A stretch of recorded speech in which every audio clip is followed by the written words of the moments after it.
You ask Tiger to calculate. This deals with finding the midpoint between 2 points. The midpoint between the 2 points is 41.594. Let's solve it step by step. Plot the 2 points and calculate the midpoint using the formula.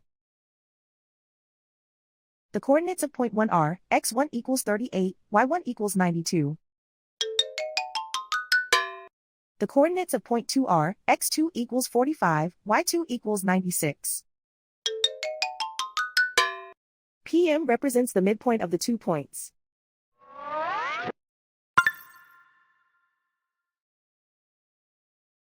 Use the x values in the midpoint formula to find the midpoints x.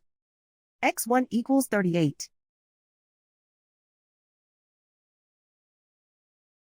x2 equals 45.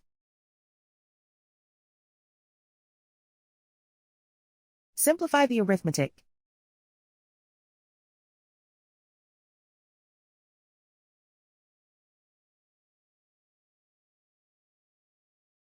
Use the y values in the midpoint formula to find the midpoints y. y1 equals 92.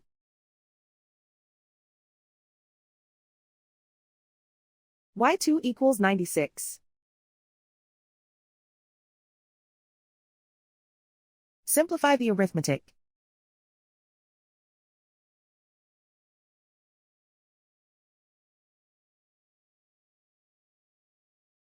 And so, the midpoint is 41.594.